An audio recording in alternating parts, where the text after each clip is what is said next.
रिम्पी भट्ट है और उत्तराखंड रुद्रप्रयाग डिस्ट्रिक्ट ऊखीमठ की रहने वाली हूँ और पिछले 4 साल से इस अभियान की विद्यार्थी हूँ।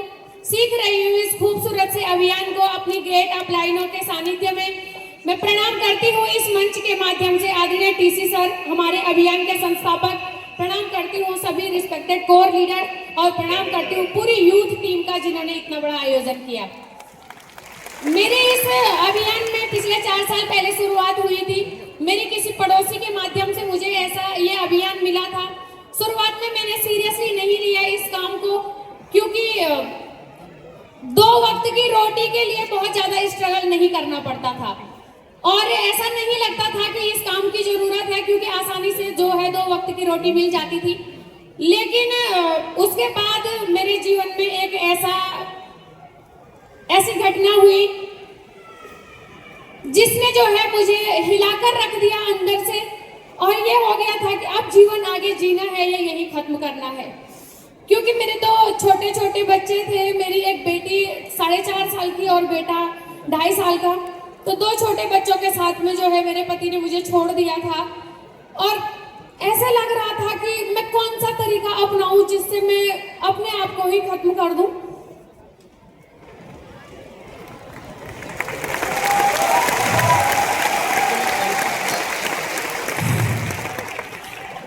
बहुत बार मैंने कई कोशिशें की आत्महत्या करने की, लेकिन जो मेरे 2 छोटे बच्चे थे उनका चेहरा देख के मैं ये कदम नहीं उठा सकती थी।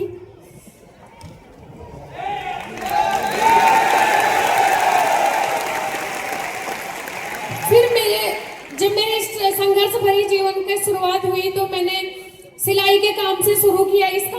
सिलाई से शुरू किया और लॉकडाउन के टाइम पे मेरी ऐसी परिस्थिति थी कि मेरे पास 100 रुपये तक नहीं था।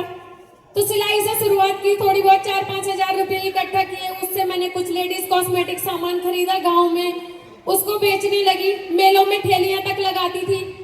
लेकिन उसी बीच मेरे जीवन की सफल मार्गदर्शक मेरी अपलाइन सुषमा बिष्ट दीदी मेरे जीवन में आई और उन्होंने मुझे इस अभियान का विजन क्लियर करवाया। उन्होंने मुझे बताया कि बहन, आप भी जो है कब तक सिलाई करती रहोगे, आप इस काम से बहुत बड़ा काम कर सकते हो इस अभियान के माध्यम से। और ये अभियान महिला सशक्तिकरण पे काम कर रहा है। मैंने कहा मैं कैसे कर पाऊंगी। उन्होंने कहा आपको जो है ऑनलाइन मीटिंग अटेंड करनी है और सीखना पड़ेगा यहाँ पे। तो मैंने कहा दीदी माफ करना, मेरे पास बटन वाला फोन है, मैं नहीं सीख सकती हूँ, मैं कैसे करूंगी।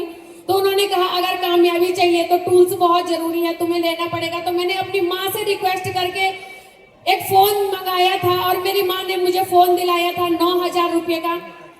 काम करने का कोई बड़ा मकसद नहीं था शुरुआत में, क्योंकि मुझे समझ नहीं आ रहा था। क्योंकि जो मेरी अपलाइन है वो बहुत अच्छी खासी पढ़ी लिखी महिला, उनकी एजुकेशन के बारे में मैं क्या बताऊं, क्योंकि मुझे पता ही नहीं है कि वो डिग्रियां क्या होती है। उनको कहते हैं कि बीएड एमएड क्या क्या कर रखा है, यूटेड सीटेड पता नहीं क्या क्या बोलते रहते हैं वो। तो मैंने कहा ये शायद पढ़े लिखे लोगों का काम है, क्योंकि मैं सिर्फ हाई स्कूल हूँ।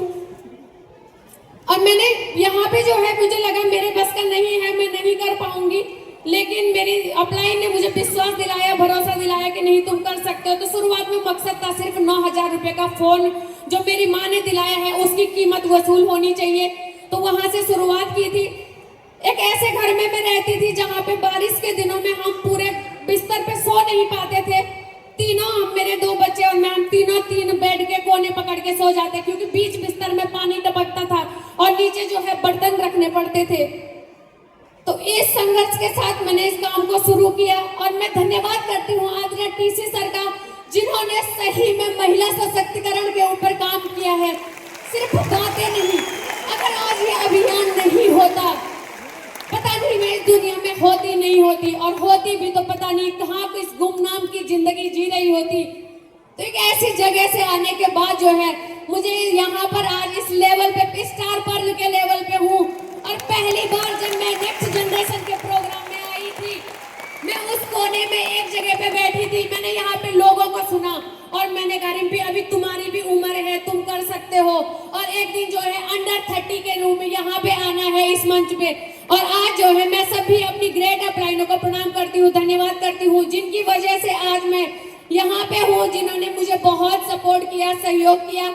और मैं हर महिला को कहती हूँ कि अगर मैं कर सकती हूँ तो आप सभी कर सकते हैं, क्योंकि सीएम अभियान हर किसी के लिए, ये हमें विरासत में नहीं मिला है, ये हमें जन जन तक पहुंचाना है।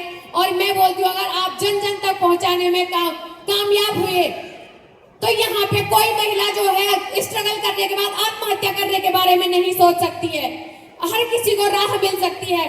तो बहुत बहुत धन्यवाद करती हूँ मैं एक बार फिर से सभी अपनी अपलाइनों का जिन्होंने मुझे यहाँ तक आने का मौका दिया।